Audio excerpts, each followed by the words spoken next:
If n plus L is equals to or less than 4, then the maximum possible orbitals as well as maximum possible electrons are respectively. अब देखो इस question में क्या बोल रहा है कि n प्लस एल या तो 4 के बराबर हो सकते हैं 4 के, या उससे कम हो सकते हैं। तो ऐसे कौन कौन से केसेस बन सकते हैं, तो उस केसेस में कितने ऑर्बिटल्स और इलेक्ट्रॉन्स पॉसिबल है। तो देखते हैं यहाँ पे कितने कितने केसेस पॉसिबल हैं। तो अगर मैं बात करूँ n, ये l, that is n plus L. पहला केस एक पॉसिबल हो सकता है 4, ये 0, n प्लस एल 4, ये पॉसिबल है। एक हो सकता, क्या क्या केसेस बन सकते हैं पहले एक बार वो डिस्कस करते हैं अपन।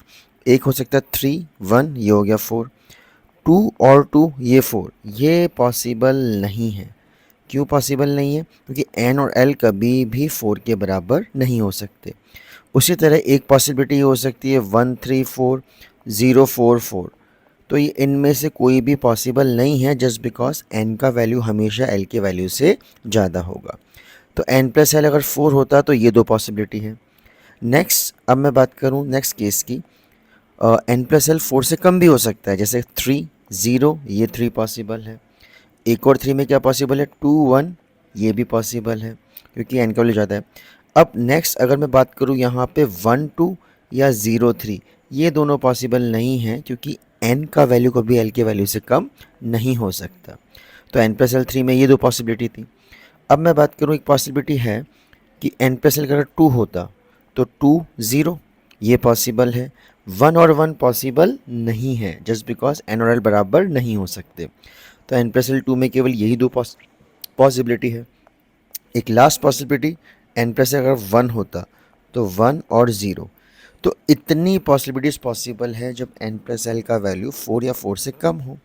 तो अब यहाँ पे अगर अपन बात करते हैं डेजिग्नेशन ऑफ सबशेल की बात करें, तो ये क्या बन गया, N4L0, तो ये बन गया 4s। ये क्या बन गया 3p, ये बन गया 3s, ये बन गया 2p, ये बन गया 2s, और ये हो गया बेटा आपका 1s। तो these are the possible subshell जब n प्लस एल का वैल्यू क्यों बेटा 4 या 4 से कम हो। अब ये बोल रहा है मैक्सिमम पॉसिबल ऑर्बिटल्स कितने हो सकते हैं, तो that is possible orbitals, that is maximum possible orbitals. देखो इसका फॉर्मूला होता है दैट इज़ 2l + 1। अगर फॉर्मूला नहीं भी पता तब भी देखो भाई s सब शेल के अंदर कितने ऑर्बिटल्स होते हैं, s में होते हैं आपका 1, इससे भी देखो 2 × 0 + 1 कितना हो गया, इसमें 1 ऑर्बिटल। p में 3, s में 1, p में 3, ठीक है, चाहे इस फॉर्मूले को यूज़ कर लो, ठीक है। और ये हो गया आपका 0, और सॉरी 0 क्या, इसमें हो गया s में हो गया आपका 1 ऑर्बिटल, और इसमें भी हो गया आपका 1 ऑर्बिटल।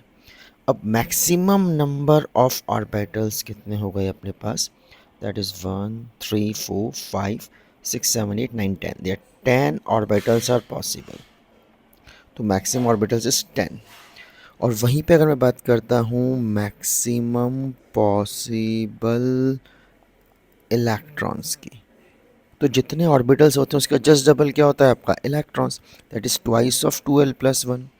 तो यहाँ पे ये 1, एक ऑर्बिटल में 2 इलेक्ट्रॉन, ये हो गए 6, ये हो गए 2, ये हो गए आपके 6, ये हो गया 2, ये हो गया 2। तो टोटल जो इलेक्ट्रॉन्स आ गए that is equals to 20, just double. तो the correct option should be option number A.